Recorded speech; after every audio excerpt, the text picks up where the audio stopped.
कहानी बंदरिया और उसका निस्वार्थ प्रेम। भावनात्मक और प्रेरक कहानी। घना जंगल था। हर तरफ हरियाली फैली हुई थी। उसी जंगल के एक बड़े से पीपल के पेड़ पर एक समझदार और मेहनती बंदरिया रहती थी। नाम था बिन्नी। बिन्नी ने उस पेड़ की ऊंची डालियों के बीच अपने लिए एक सुंदर सा घर बनाया था। वह अकेली रहती थी, मगर अपने काम में मस्त रहती थी। दिन भर खाने की तलाश में जाती, साफ सफाई करती और कभी-कभी आसपास के जानवरों की मदद भी कर देती। एक दिन शाम को जब बिन्नी अपने घर लौट रही थी, तभी उसने देखा कि पेड़ के नीचे एक बेहद कमजोर, डरी हुई और थकी मादी सी एक लंगूरिन बैठी है। उसका नाम लाली था। आंखों में आंसू, शरीर में खरोंचे और मन में गहरी उदासी। बिन्नी धीरे से उसके पास गई और पूछा, तुम कौन हो? यहाँ ऐसे अकेली क्यों बैठी हो? लाली ने रूधे गले से कहा, मुझे मेरे अपने घर से निकाल दिया गया क्योंकि मैं बीमार और कमजोर हो गई थी। अब न घर है, न खाने को कुछ, न रहने की जगह। बिन्नी को उसका दुख छू गया।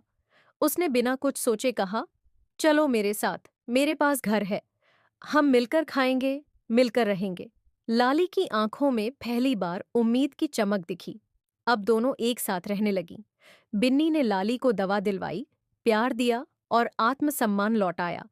कुछ ही महीनों में लाली फिर से स्वस्थ हो गई। दोनों दिन में जंगल से फल, बीज और जड़ी बूटियां इकट्ठा करती और रात को पेड़ के ऊपर अपने छोटे से घर में बैठकर हंसती बतियाती। साल बीतते गए। वे एक दूसरे के लिए बहन से भी बढ़कर बन गई थीं। बिन्नी ने लाली को सिर्फ सहारा नहीं दिया था, बल्कि जीने का मकसद भी दिया था। लेकिन समय हमेशा एक जैसा नहीं रहता। एक दिन बिन्नी बीमार पड़ गई। उम्र भी हो चली थी और शरीर अब पहले जैसा ताकतवर नहीं रहा था। लाली ने उसकी हर तरह से सेवा की। फल लाकर देना, जड़ी बूटियां लाना और दिन रात उसका ख्याल रखना। लेकिन कुछ ही हफ्तों में बिन्नी बहुत कमजोर हो गई। एक रात बिन्नी ने लाली का हाथ पकड़कर कहा, लाली, जब तुम मेरे जीवन में आई थी, तब मैं अकेली थी। तुमने मेरा जीवन खुशियों से भर दिया।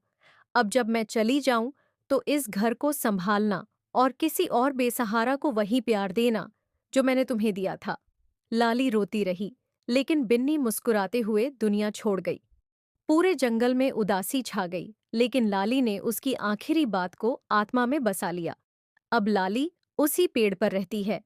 उसने बिन्नी के घर को और सुंदर बनाया है। जब भी कोई घायल या बेसहारा जानवर जंगल में आता है, वह सबसे पहले लाली के पास पहुंचता है।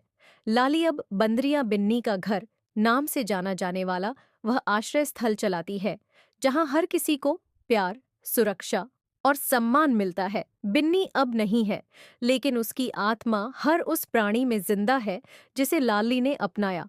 सीख, एक छोटा सा नेक काम किसी की जिंदगी बदल सकता है। सच्चा रिश्ता खून से नहीं, दिल से बनता है।